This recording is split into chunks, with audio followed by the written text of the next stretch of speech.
comment se porte l'élevage en Côte d'Ivoire? Mesdames, Mesdemoiselles et Messieurs, bonjour. Vous faites bien de rester en notre compagnie.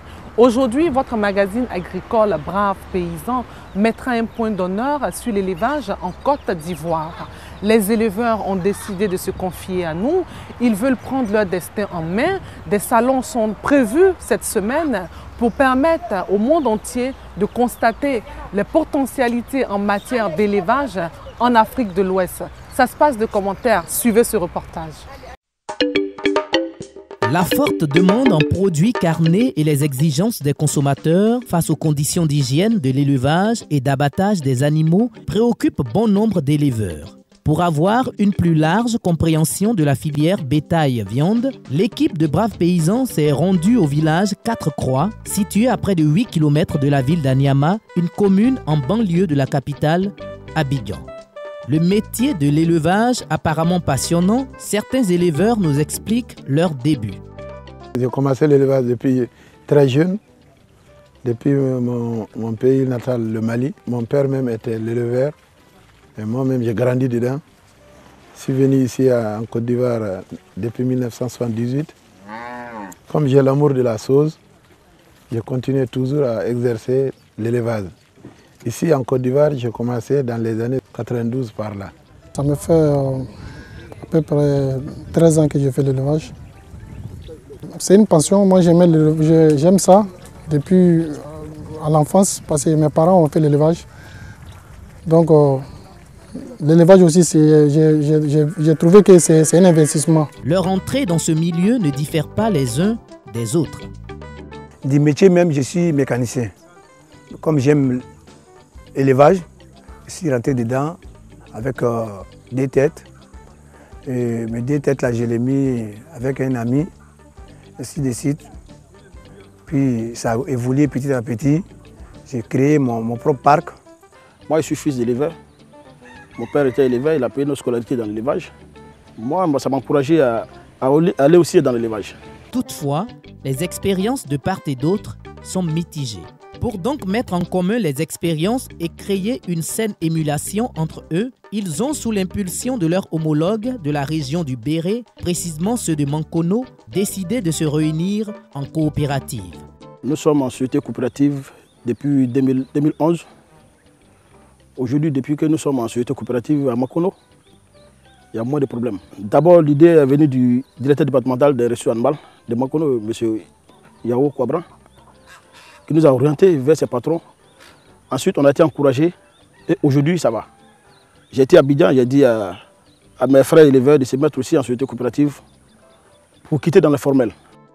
Assurant la présidence de leur union dénommée Kaoural ou Société coopérative des éleveurs de bovins d'Abidjan, le dynamique Dao Ibrahim nous présente ses différents membres, leur mode de fonctionnement et les avantages de leur regroupement. On a créé notre société pour pouvoir sortir de l'informel, pour pouvoir se mettre ensemble, pour penser à les parcs modernes. Où nous sommes, ce n'est pas pour nous. Nous habitons avec les agriculteurs. Vous savez, entre éleveurs et agriculteurs, il y a toujours des problèmes. Alors nous sommes confrontés à tous ces problèmes quotidiennement. C'est dans ça même que nous voulons vraiment sortir de ce tohu-bohu qui ne finit pas. Ce n'est pas trop intéressant.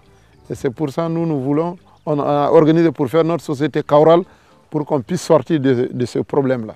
Et nous demandons à vraiment tous ceux qui nous entendent de nous aider puisqu'on est regroupés. On est aujourd'hui 8 personnes qui sont ici. Mais on a plus que 200 membres aujourd'hui où je te dis sur Abidjan. Tous les éleveurs ont compris le modèle, le type qu'on est en train de faire et tout le monde est content, tout le monde adhère à notre cause. Mais nous ne pouvons rien faire si on ne nous a pas aidés. Pour pouvoir avoir un bétail comme ça, d'abord il faut avoir les bêtes, il faut avoir des conseillers.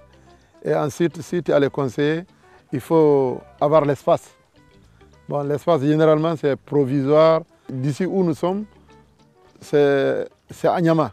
Alors il faut rencontrer peut-être Madame la sous-préfet. Elle va vous ordonner d'aller rencontrer les chefs de village pour pouvoir trouver l'espace. Alors c'est comme ça si tu as l'espace, et puis si tu as les animaux, tu commences un peu. Nous-mêmes ici, on a commencé un peu, jusqu'à on est arrivé où je t'ai dit. Par ailleurs, pour le besoin de pâturage, la transhumance et la recherche de bonnes herbes des animaux, ils sont confrontés le plus souvent à des conflits avec les agriculteurs. Vraiment, je voulais continuer d'aller de l'avant, mais ce qui nous fatigue, c'est tout prendre des places. Et les éleveurs avec les cultivateurs, toujours il y a des disputes entre nous. Nous-mêmes, ce n'est pas notre souhait, mais on fait tous nos efforts, mais ils ne cherchent pas à nous comprendre aussi que vraiment, nous ne souhaitons pas faire des histoires avec eux. À chaque fois qu'on cherche à arranger, vraiment, ils cherchent à nous dégager et pourtant, nous voulons l'évolution du pays.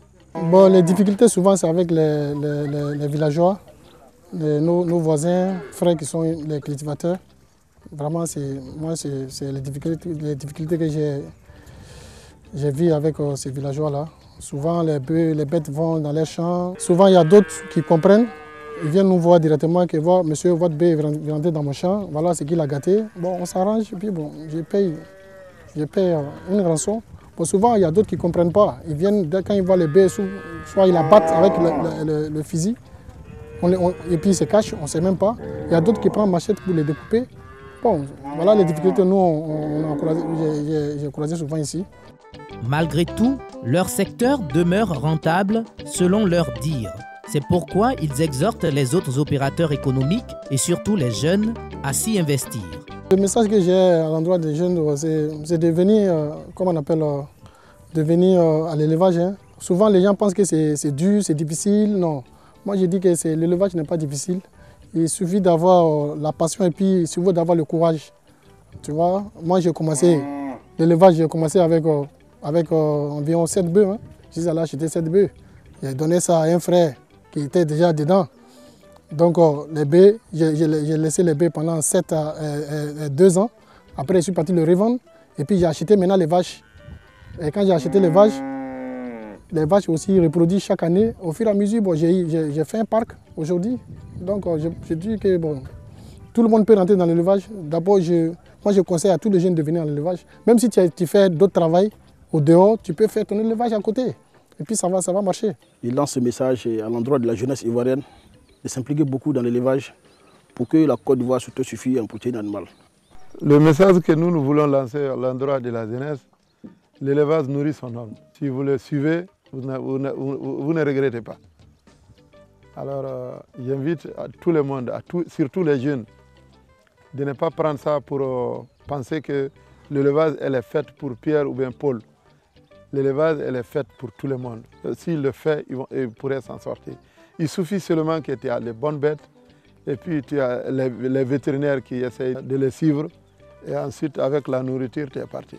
Les animaux que vous voyez là, chaque 9 mois, il fait un bar. Alors ça veut dire que vraiment, si c'est bien traité et si tout est bien, vraiment, c'est comme café cacao, vraiment. C'est pour terminer, pour vous dire que l'élevage là nourrit son homme. C'est avec un espoir de voir leur coopérative bénéficier de plus de soutien de la part de structures privées de financement ou d'encadrement pour posséder des parcs animaliers modernes afin de répondre aux normes sanitaires d'élevage que nous avons pris congé de ces braves éleveurs.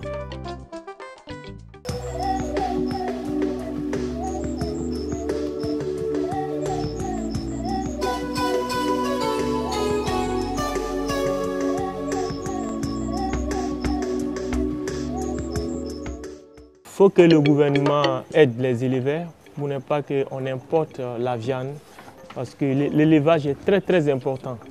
Voilà, parce que tous les jours on mange de la viande, voilà quoi. Moi j'encourage tout le monde quoi, voilà, mais il faut aimer aussi. L'élevage là il faut aimer, il faut avoir beaucoup d'amour pour l'élevage. Sinon que bon ça va pas marcher, hein. Il faut aimer parce que il faut avoir le courage quoi. Et puis il faut accepter aussi d'être esclave des animaux. Comme ça, ça marche bien. Moi, j'ai aimé ça depuis bas âge. Je n'ai jamais pensé qu'un jour, j'allais être chanteur. Je n'ai jamais pensé aussi que j'allais attraper un micro pour chanter un jour. Voilà quoi. Donc, le passé me rattrape aujourd'hui. Franchement, je remercie le bon Dieu. J'aime les animaux. Puis, j'aime bien les animaux parce que les animaux ne trahissent jamais. Quoi. Voilà quoi. J'encourage tous les éleveurs, tous mes frères éleveurs partout en Côte d'Ivoire, même partout en Afrique aussi, j'encourage tout le monde vraiment, on n'a qu'à se donner à fond pour que ça avance, quoi. En tout cas, je suis disponible pour tous ceux qui veulent des conseils, surtout ceux qui aiment l'élevage aussi. Voilà, quoi. S'ils ont besoin de conseils, voilà, quoi, ils peuvent me contacter, il n'y a même pas de problème, quoi. Je suis disponible, quoi. Franchement, vraiment, l'élevage, c'est très très bien. C'est bien, c'est bien. Yes, moi c'est Ismaël Isaac, le grand-mère de Trèche. J'avais lancé l'appel une fois aux éleveurs de Côte d'Ivoire. Il y a beaucoup qui ont compris. Et je demande aux autres aussi, vraiment qui aiment l'élevage aussi, tous ceux qui veulent faire l'élevage aussi, je te dis vas-y, quoi, parce que c'est bien, voilà.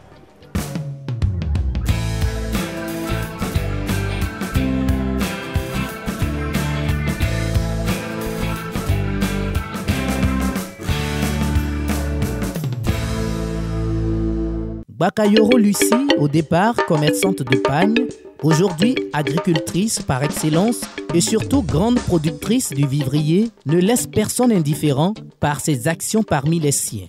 C'est pendant la fête de l'indépendance que l'équipe de Ava fait la découverte de cette brave paysanne qui a volé la vedette au corps habillé pendant le défilé.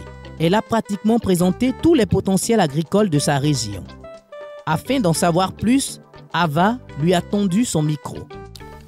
C'est déjà en 1996, étant à Boisseau, que j'ai commencé à prendre goût à l'agriculture. Là-bas, mon mari était directeur de banque. Mais il y a un groupe de dames qui ont commencé à faire une coopérative où on a eu une parcelle, on devait planter du piment, du gombo, en tout cas du vivrier. Ça m'intéressait.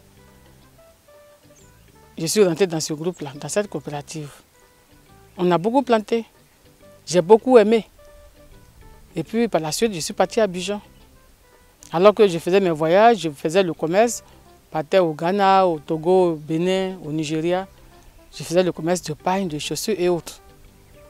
Mais arrivé à Abidjan, j'ai eu un espace sur le marché de nouveaux quartiers où j'avais mon coin de vente de paille. À un moment, on a commencé avec les amis à créer des groupes où il faut prendre des prêts pour rembourser. À plusieurs reprises, on allait dans des groupes où certaines femmes n'ont pas pu payer. Et moi, mon groupe que j'avais a bien payé. Alors mes amis qui étaient avec moi, ils ont dit, mais c'est toi qui es notre présidente.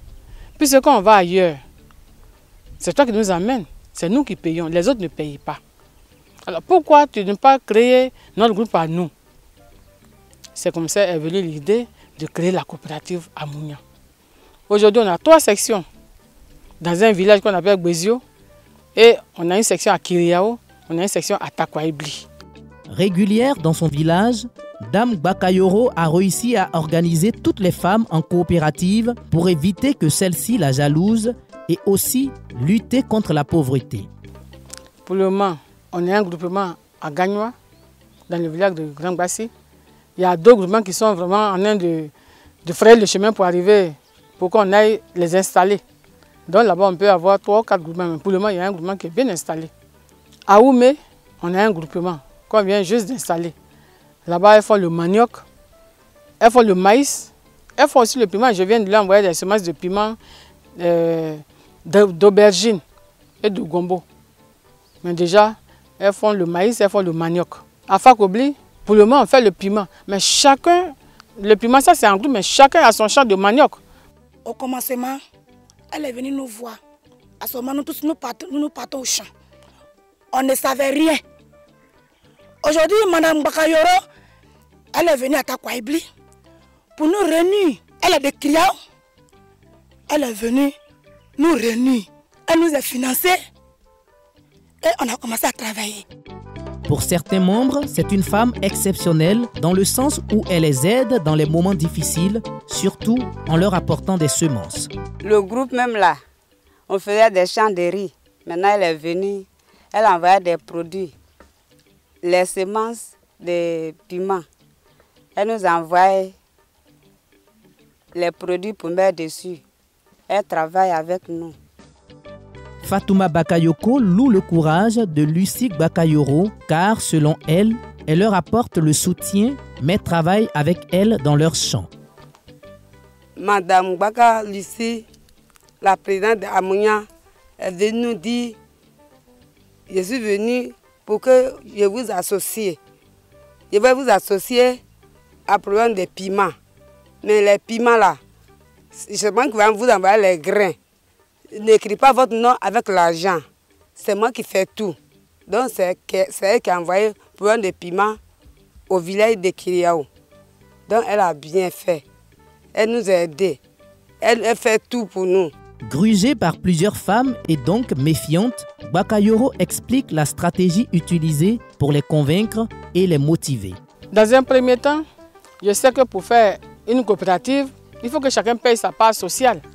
Mais comme il y a plusieurs personnes qui sont passées, pour qui ils ont cotisé et qui n'ont pas fait quelque chose de concret, donc dès qu'on parle d'argent aux gens, ils sont réticents. Donc moi, ma stratégie, non, pour le moment, je ne suis pas venu prendre l'argent de quelqu'un. Je veux que vous travaillez d'abord. Mais quand tu vas travailler et que tu vas avoir ton argent, quand il faut payer 1000 francs, tu vas payer les 1000 francs, puisque tu sais que la personne n'est pas venue te mentir. La personne est venue pour faire un travail avec toi.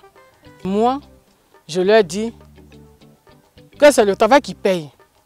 Parce que si tu ne travailles pas, tu ne vas pas récolter. On dit voilà leur champ de piment. Si elles ont vendu le piment, si elles ont eu 10 000 francs, c'est pour elles. Si elles ont eu 20 000, c'est pour elles. Elles vont se partager. Et puis même ce qu'il faut dans la caisse. Collaboratrice du président Bamba Sendou, président du comité de restructuration de la Chambre d'agriculture, parce qu'elle-même, présidente de la Chambre de l'agriculture dans le Guémont, il apporte ici son témoignage et se dit très satisfait de sa présence à ses côtés pour l'équilibre du genre, une politique du chef de l'État. Alors, dans le cadre de notre mission, nous avons structuré et organisé notre travail d'une certaine manière. Comme pour le moment, nous n'avons pas réduit à l'échelle des régions, nous avons donc désigné des points focaux au niveau de chaque région. Et c'est dans ce cadre que nous avons choisi Mme Bakayoro, sur qui nous avons mené une enquête d'abord, à son insu, à elle-même, pour voir si elle était de bonne moralité, si elle était travailleuse, si elle rassemblait. Autant d'éléments qui nous ont permis de voir en Mme Bakayoro un point focal crédible. Donc nous l'avons désigné avec la complicité des préfets de région avec qui nous avons eu à parler. Je pense qu'elle est une bonne représentante du président du comité de restructuration au niveau du Guémont.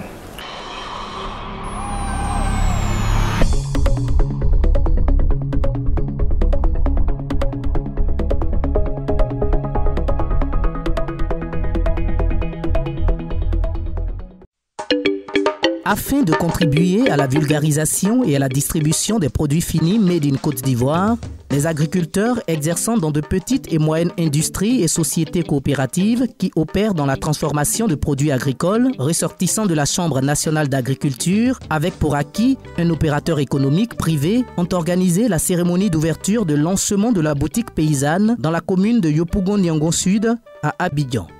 La cérémonie a vu la présence du président de l'université Nangui Abrogoua, du représentant du ministre de la Chambre de commerce et de l'industrie, du représentant du directeur général de Air Côte d'Ivoire, de M. Bamba Sendou, représentant le ministre de l'Agriculture. Il a salué la présence de tous et au nom du ministre, félicité cette belle initiative des braves femmes qui regroupent toutes les filières agricoles pour ce projet. Je voudrais sincèrement vous saluer et vous féliciter au nom du ministre de l'Agriculture et du Développement rural, votre parrain que je représente à cette cérémonie.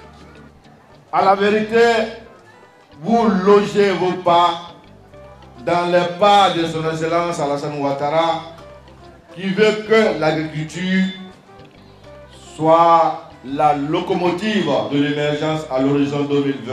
Oui, c'est ce qu'il veut.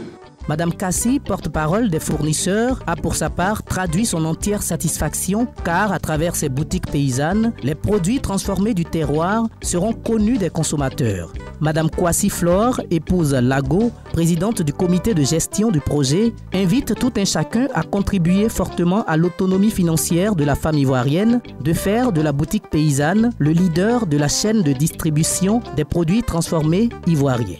Nous avons souhaité en tout cas ouvrir cette boutique pour permettre à tous nos publics, à tous les consommateurs, de savoir que dans leur pays, il y a toutes ces merveilles qui se font. On voulait aussi faire connaître les initiatrices de ces merveilles, qui mettent ça à la disposition du consommateur. Bamba Sindou a symboliquement coupé le ruban, annonçant l'ouverture des activités du centre commercial. Dans le cadre de la mise en œuvre des activités relatives au volet genre et environnement du projet d'appui au secteur agricole en Côte d'Ivoire, PESAC, une campagne d'information et de sensibilisation sur la prise en compte du genre, de l'inclusion sociale et des mesures de sauvegarde environnementale a été effectuée dans les régions de Korogo, Ferké, Bundiali, Bondoukou, Soubré, Aboasso, Alépé, Akoupé, Boaké et Katiola. Ces tournées ont permis de sélectionner des groupements d'exploitants agricoles, des communautés rurales, des ONG locales qui interviennent dans la production, la transformation ou la commercialisation des filières coton anacarde, palmier à huile, café cacao et EVA, appuyés par le PESAC. L'objectif de la sélection de ces acteurs étant de les instituer en relais des actions du PESAC, des journées officielles d'installation de ces producteurs en comité genre, inclusion sociale et environnement, COGIS, ont été organisées. Cet atelier, qui a duré sur 3 jours, avait pour enjeu de réfléchir sur la stratégie de pérennisation de ces comités et d'informer les autorités administratives, politiques, les acteurs des filières agricoles et l'ensemble des partenaires de l'existence des COGIS mises en place par le PESAC. C'est pourquoi ces journées ont été marquées par les allocutions des officiels, surtout la caution du représentant du ministre de l'Agriculture et du Développement durable, des communications et expériences d'autres institutions partenaires pour améliorer l'initiative de la mise en place des COGIS. En outre, des modèles de fonctionnement de ces genres de comités ont été présentés, discutés et approfondis autour des échanges entre le panel d'acteurs présents à cette rencontre. Les comités ont été officiellement installés avec la définition de leur feuille de route et la mise à leur disposition de kits de sensibilisation par les autorités et coordonnateurs du PESAC présents. Les bénéficiaires, très enthousiastes, ont exprimé leur détermination. L'accent de ces comités étant placé sous la promotion de la junte féminine, ces dernières ont notifié leur espoir en cette mission. Depuis l'arrivée de COGIS dans notre milieu, en tout cas, il y a eu un changement parce que nous avons fait des sensibilisations aux femmes, aux jeunes qui sont exploités par les parents. Donc après cela, les femmes ont pris la décision de se mettre ensemble pour faire les travaux champêtres. Et au vu de cela, nous voyons que nous arrivons à trouver une ressource. La pérennisation de ces comités étant un objectif majeur du PESAC, l'un de ses premiers responsables a tenu à souligner leur optimisme. On sort très satisfait de l'atelier du moment où déjà les structures que nous avons mises en place, ces structures-là sont déjà actives pour nous permettre de prendre en compte la dimension genre. On a senti des populations véritablement satisfaites de cette mission-là et ils nous ont fait le retour, ils nous ont montré à divers témoignages qu'ils sont engagés pour cette mission. C'est par une photo de famille et dans une ambiance conviviale qu'ont pris fin ces journées.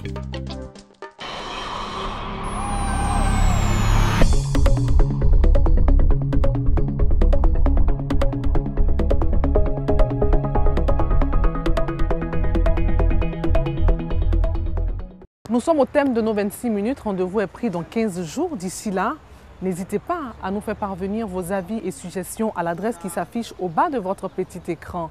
Également, notez dans vos calepins que le Salon international de la filière bétail et viande ouvre ses portes en Côte d'Ivoire au Palais de la Culture du 31 août au 4 septembre. Vous voulez vous intéresser à l'élevage, vous voulez entreprendre dans le secteur de l'élevage en Côte d'Ivoire. C'est une plateforme qui vous est destinée. Pour toute information complémentaire, n'hésitez pas à nous contacter. Rendez-vous dans 15 jours. À très vite.